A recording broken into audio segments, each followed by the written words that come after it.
Ryan. Yes. I'll let you start and take it away with Harry Potter and the Goblet of Fire. What were your thoughts on this film?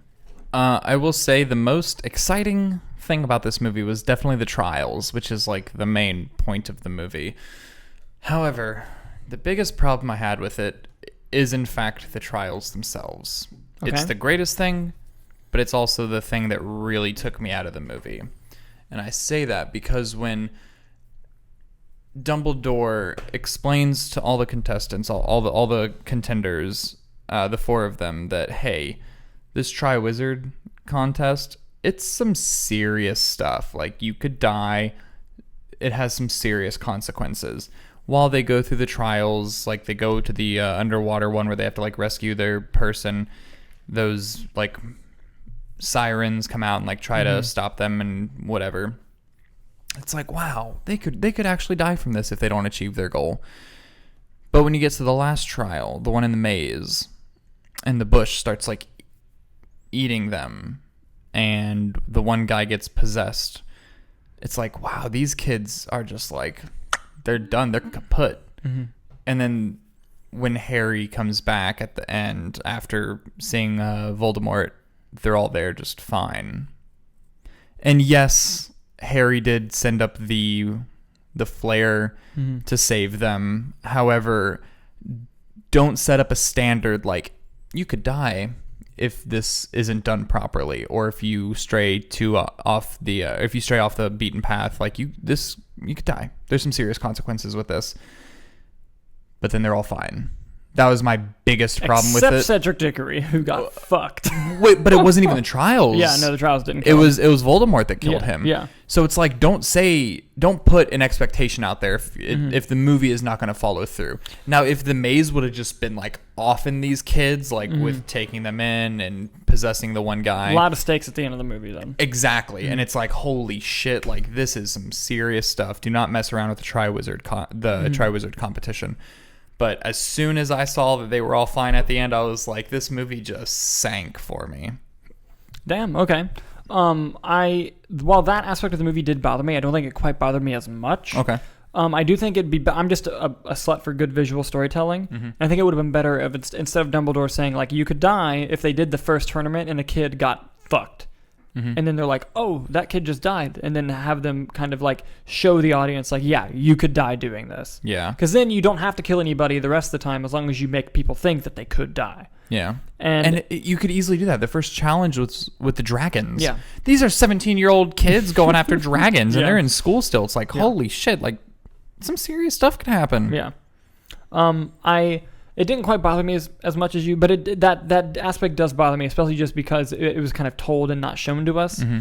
But I really, really like Goblet of Fire. I don't think it's quite as good as Prisoner of Azkaban, but I do think it's better than the first two.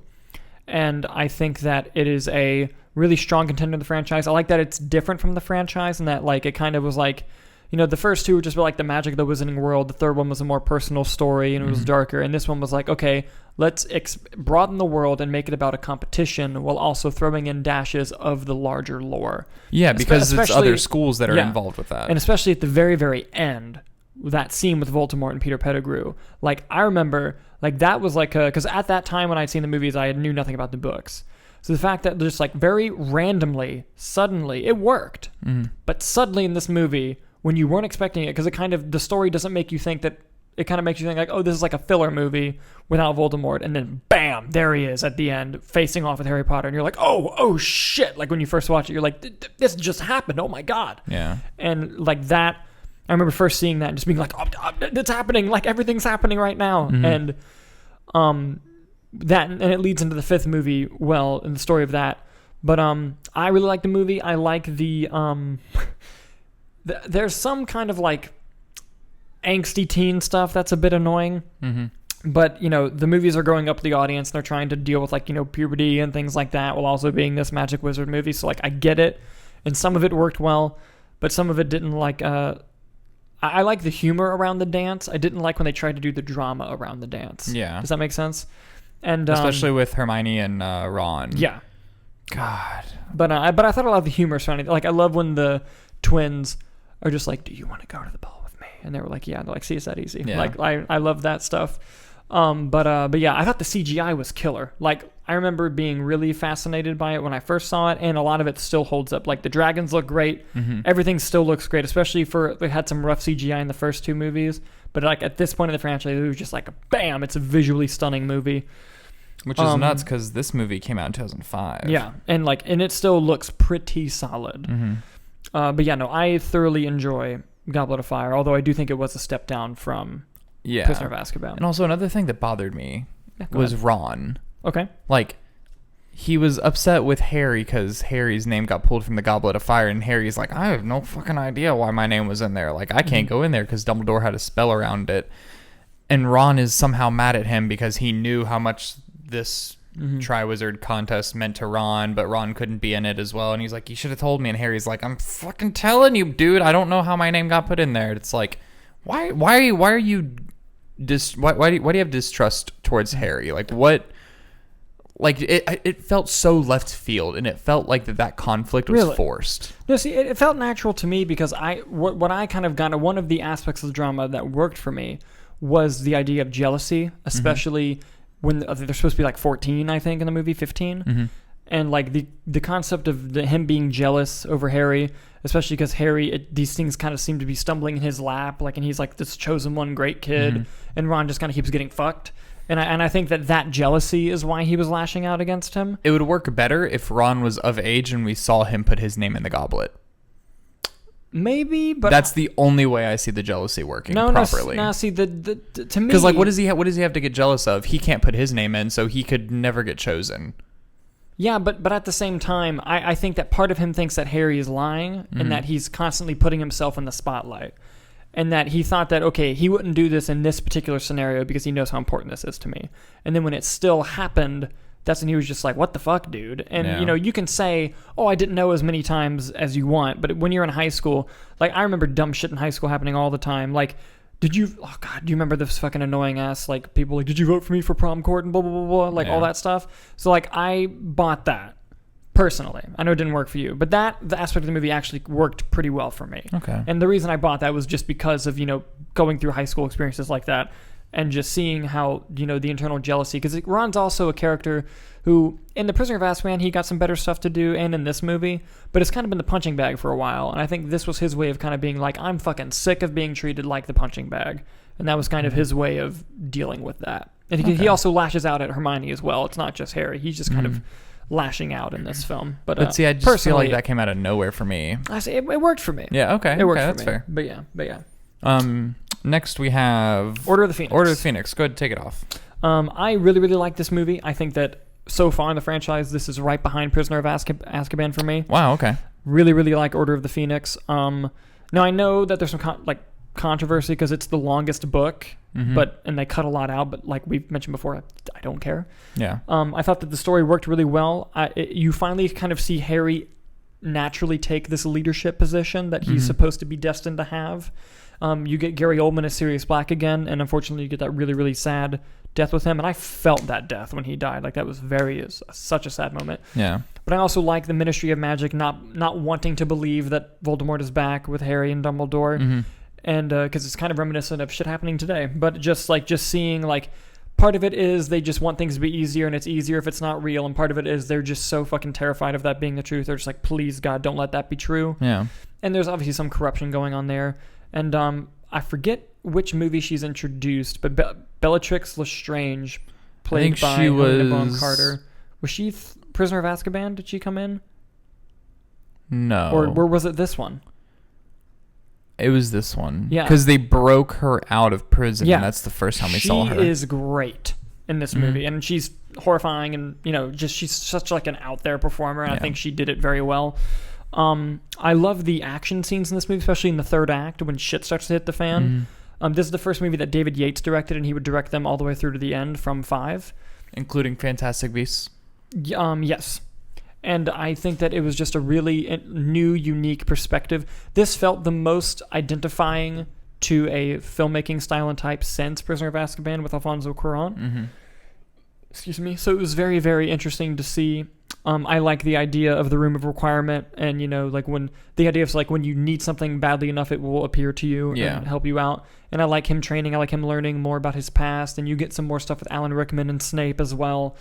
Really, really thoroughly enjoyed this movie. I thought it was very big on character, on emotion, and it stepped up its action sequence, especially Dumbledore versus Voldemort at the end was bitchin'. Really like Order of the Phoenix. I can't really think of any major positives, major negatives off the top of my head. Your thoughts? It's good. Here I am, like, sucking its dick, and the Ryan's like, it's okay. My biggest negative was the fact, because I watched these movies back to back, and when you watch Goblet of Fire, and Harry comes back with Cedric, and he's dead, and everyone else got out of the maze and they were fine. It's like, how the hell did he die? Like, Harry's like, oh, Voldemort killed him. Like, Voldemort's back. It strikes fear in everyone. And then I immediately popped on Order of Phoenix, and everyone's like, Harry, you're a fucking liar. I don't believe you. It's like, literally, like, 2 days ago, you believed him. And, like, I understand that the Ministry of Magic was corrupted, and they were, like, trying to, like, brush it under the rug for as long as they could. But it's just like, I feel like that, again, the distrust for Harry came out of nowhere. Like, I get that he's like a high school kid and like, whatever, like, I'll believe him if I choose to believe him, whatever. Like, he's not credited. He's not a credited person. But it felt like that this distrust for Harry came out of nowhere, and that bothers me to no end, because it's like, everyone knows that he's the chosen one. He defeated Voldemort as a kid. Voldemort couldn't kill him, and that's the reason he wasn't around. So how are people not trusting him on this scale? What has he personally done to bring on the distrust that keeps happening? That's my biggest gripe with it, and that was my biggest gripe with Order of Phoenix and Ron's character, because he just he doesn't trust him, but it's like, you've been his friend for 2 years, 3 years now. It's like, you should know him. I understand the frustration, but for me, it didn't really come across as frustration or like a non-compliance with Harry. It was more of a telling on the rise of evil, the rise of Voldemort is only possible due to people not believing it's happening, or to the fact of them wanting to, like, not think about it or put it aside. And I think that Voldemort wouldn't be able to rise without the Ministry of Magic blissfully ignoring it or being corrupt in that way. So I think just from a storytelling perspective, that's something that has to happen. And I think a lot of it comes from Harry's parents. There's still a lot of, questions about what happened. Because, like, while as, the audience, we know the story's true. In that world, a lot of people combat that story. A lot of people are like, is that what happened? And, in Harry Potter and the Goblet of Fire, and a little bit more in this movie, you learn more about Harry Potter's father and how he was kind of a dickhead. So you still have, like, a legacy of, like, well, I remember, like, he wasn't a really good person. Maybe this kid's just full of shit. And they touch on it briefly. They don't, to give you credit, they don't dive deep into that. But to me, watching the movies, it touches upon them enough to where I would understand why people don't want to believe Harry, not necessarily why they don't believe Harry. Because I think some of the characters do believe him, but they just so badly don't want to believe him because of what that would mean if Voldemort was back, that they choose not to. But then what about Dumbledore? Like, what is Dumbledore? Like, he's supposed to be this, like, high-esteemed professor that runs the most prestigious school in the world of Harry Potter. So it's like, why don't people trust him? Like, I get, like... I think that's where the corruption part comes into it. Because someone's in power trying to tell you one thing, and then the Ministry of Magic, who rules all of the wizarding world, they're like, nah. Yeah. Okay. I think that's where the corruption comes into it, and just the desire for them not to want to be true is where it comes directly at Harry. Okay. And it's also just like a underlying theme of control of the media controlling the narrative. And I think this is just the Harry Potter version of that. And oh my God, how bad do you just want to punch Dolores Umbridge in the fucking face? I mean, perfectly acted, perfectly executed character. Like, we're supposed to hate that character. And they did such a great job making that happen. Because, oh my God, what a bitch. I could not wait for that movie to be over just because I could not fucking stand You just want to see horrible, awful things happen to her. And it's just like, God, I hope everyone kills her. I hope everyone gets a lick. The most annoying thing ever was when something would happen and it would cut to that one guy hanging a new rule on the fucking wall. I love that. I thought that was such a funny montage. God. It was so good. Shit was stupid. No, I loved that. I thought that was great. That was great top tier filmmaking. Yeah, but let's get on to a good movie for once. Harry Potter. We're having a lot of disagreements on Harry Potter. It's very exciting. This hasn't happened. I know. It's been a while. Yeah. It's been a while since this happened. But Half-Blood Prince. Fucking what a great movie. It's okay. Holy shit. I'll let you go first. Wow. This has so much that it just unravels about Harry's backstory and like what he believes to be true. Because I think that this is the movie where Snape tries to like get Harry to not let Voldemort into his head, because Harry sees the visions that Voldemort's actually doing, where it was either this one or the previous one. I can't remember. But this is one where Snape is like, all right, we're going to cut this shit out right now. Yeah.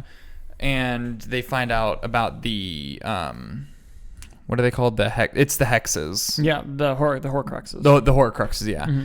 Where, they need to destroy them to beat Voldemort. And it's just so like, holy shit, there's so much that we find out story-wise about Harry Potter, his backstory, and great scenes of just Daniel Radcliffe and Alan Rickman just going at it. Yeah. Especially at the end. Yeah. Like whenever they off Dumbledore. And I will say, what a feeling of hopelessness, especially like if you're a fan of those movies and you don't know anything about the books. And like Harry was watching the whole thing from above him. My favorite part of the whole movie. He was watching the whole thing with Draco Malfoy holding Dumbledore at wand point, and Snape comes up and he's like, "Shh, like I'll handle the situation." Yeah. He goes up there and kills Dumbledore, and Harry's like, "Are you fucking kidding me? Like I could have stepped in and saved him, and you just went up there." Yeah. What I thought you were going to do, and you just killed him. And then he goes after him and tries to use a spell on him that the Half-Blood Prince did, and you find out it's Snape, and I was like, holy fuck. And he's like, don't use my spells against me. And I was like, who the fuck is Snape? Like, you find out so much about him, and this is the movie, actually, where you find out that Daniel Radcliffe's dad's an asshole. Okay, it was this movie. Okay. Yeah. Because Harry's like, oh, my father's not a dick, like take that back, and he's like, oh yeah, let me show you something. He taps into Snape's mind and sees that his dad actually bullied Snape. And you also kind of start to get the little idea, or maybe this was Deathly Hallows Part 1, but of like Snape had a crush on Harry's mom. That's news to me. Oh shit. But you but like not only was not only was Snape bullied really bad by James Potter, but it killed him more because the person who bullied him was falling in love with the person that he was falling in love with. That's definitely Hallows 2 then, because that's the only one I haven't watched yet. Oops! Fuck! Yeah. But we'll get there. Yeah. But yeah, no, keep going. Yeah. I'll shut up. I mean, honestly, like after you watch them all, they just kind of blend in together, especially in their adult years. Yeah, because that's starting to happen with me. Yeah. Like in their adult years, they all kind of blend together, but... Especially when you go back. Yeah. Yes, exactly. But Half-Blood Prince is by far, I would honestly say this is the best one so far that I've seen. And that is putting Azkaban down one. And you know how much I love Azkaban after watching it. But, God, this movie is fantastic. But I'll finish talking about it. You find out a lot about Snape. And my God, I have no fucking idea if Snape is good or bad. And holy shit. Well, you killed Dumbledore. Nuts. It's fucking nuts. But one thing positive. I like every Harry Potter movie. So when I say like it's not that good, it's not like actually not that good compared to the other ones. But one thing, a positive I want to add is I love Draco Malfoy not being able to kill Dumbledore for some reason. Because like, yeah, he's a dick to Harry Potter and he's like a bully, but there's a difference between a bully and a murderer. And like, I love that moment where he just can't do it because it's just like, yeah, he's an asshole, but I think deep down he's not a horrible person. And that's like the first time you kind of get that about him. I love that little moment. But no, I think that this is the third worst Harry Potter movie. Like 2, then 1, then this one. I like this movie a lot. But I think this suffers from the Rogue One effect of the ending is fucking fantastic and the rest of it is okay. I don't like the journey that Harry and Dumbledore go on in this movie where, I must drink it all. Don't let me not drink the whole thing. God, I fucking think that's so dumb. I'm so sorry. But like, it's something you see all the time in movies, and I just thought it was stupid and silly. And like, I enjoyed the performances, like everything about Harry Potter that's in Harry Potter, I like in this movie. But it was completely kind of boring, other than the scenes with Alan Rickman and Daniel Radcliffe. Those were great. Mm-hmm. And the rest of it, I was just not in it. I was just like, eh. And then when it ended, it's a great ending. But then to me, it came across as, okay, even from like a book, I've never read the book, but like from a storytelling perspective of like where things need to happen in the story, someone decided, okay, this needs to be a story where we introduce the Half-Blood Prince, you find out it's Snape, and Snape kills Dumbledore. And so they had their ending, and then they just retroactively tried to make it a story to lead to this ending, when I think you could have put that ending anywhere else in the franchise, and it would have worked. And it just felt like a filler. This felt like the most filler Harry Potter movie to me. But with that being said, like, I don't dislike the movie. I think it's a good movie. I think they're all good. Excuse me. But yeah, no, to me, huge step down from Order of the Pheonix. Not the worst movie, and it had a fantastic ending. I agree with you on all those things and those emotions and feelings. But it took a while to get to that point. And then even at how awesome the ending was, it didn't feel worth it for the whole experience, to me personally. Yeah. And it did in this movie, it happened again, where it's like, in previous movies, it's like, this is the truth.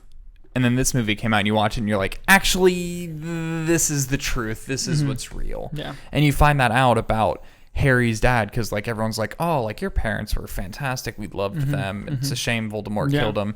And then in this movie it's like, no, James Potter was a asshole. He bullied Snape, and it's like, oh, so maybe he's not this good guy.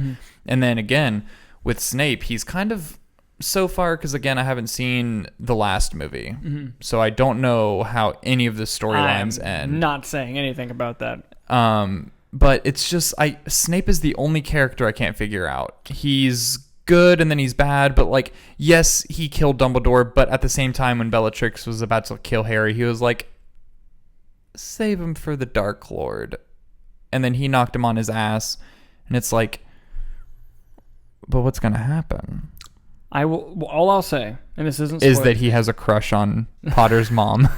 all I'll say, and this isn't spoilery, is the way they wrap, because like they do like an end game thing where they like wrap up each character's arc in the finale. I'm glad they do that then. And the way that they wrap up Snape's story is the most satisfying storytelling thing I might have ever experienced. I've heard like, he is the most popular character in this franchise. It is, other than Harry Potter. It is amazing, the grand storytelling with that character once the story is done. Because I don't know much about him, so that if that's the case, once it's done, but the thing is, it's one of those things where it's done and then you go back and watch and you're like, oh, because like the reason why in Harry Potter, because normally I don't like changing truths in movies, like, especially in sequels. Like I don't like, oh, you thought this, but actually this, because normally you can tell that wasn't the plan. But something about Harry Potter that I will give it is everything seems very meticulously planned out, like to the final detail. Like everything about the story feels planned to the point where when you find out a new truth, you can go back with that new truth information and it still works in the story. Whereas a lot of the times in franchises, you can have knowledge, go back, and it doesn't work, and you can tell, oh, that was kind of something they retconned or changed. Like Rise of Skywalker. Like if you go back and watch Force Awakens knowing that Rey is a Palpatine, it still doesn't make any sense. Right. But like with Harry Potter, now knowing that James Potter was a dick, if you go back and start from Harry Potter 1 and rewatch it, it works. Like they do the filmmaking to where that's probably the case and they're lying to him. Yeah. And you kind of pick up on that more. And so that's why I think with this franchise, it handles it very well because it's able to do things like that. Yeah. But yeah. I mean, we'll see. I mean, I'll give you my thoughts on Deathly Hallows Part 1, because right now I've seen Deathly Hallows Part 1, but I'll save that for the next one. We'll do Part 1 and Part 2 next, Which I might go back and watch Part 1 again, and then directly watch Part 2. But, wow, Part 1. That's all I'll say right now. We'll get into it. We'll get into it, because I have a very unpopular opinion about Part 1. But yeah, go ahead and give me your grades for Goblet of Fire, Order of the Pheonix, and Half-Blood Prince. So, Goblet of Fire and Order of Pheonix both get 3.5 stars. Okay. Half-Blood Prince gets 4.5, the highest rated so far. 6 movies in, and that is the first movie to hook me. Like Wow. that, as soon as that movie ended, I was like, I have to finish this out. Yeah. And I immediately watched the next one and then fell asleep after that movie ended. But that 6 movies in, and it finally hooked me. My grades. Yep. Goblet of Fire gets an A. Okay. Order of the Pheonix gets an A+. Okay. Half-Blood Prince gets an A-. Okay, so still an A. Mm-hmm. But like 1 and 2 were B+, and then this one's an A-. So it's like I said, it's a really good movie. I enjoy it, but just like compared to the other, like it's not Order of the Pheonix, it's not Prisoner of Azkaban. To me, it's not even Goblet of Fire good. So because even like Order of Phoenix, I kind of found boring at times. I think you're whack. Jeez, I don't know if it took me 6 movies to get into a franchise when there's 8 movies in the franchise. Whack. Something wrong's happening. Whack. That's all I can say. Yeah, it took me 6 movies before I was like, holy shit, I'm in this franchise. Yeah. Like, I'm ready. Yeah, but I'm curious, once the story's over and you see how it ends, how you'll retroactively think about the rest of them, because that'll happen when you nail the ending. And they nail the ending to this.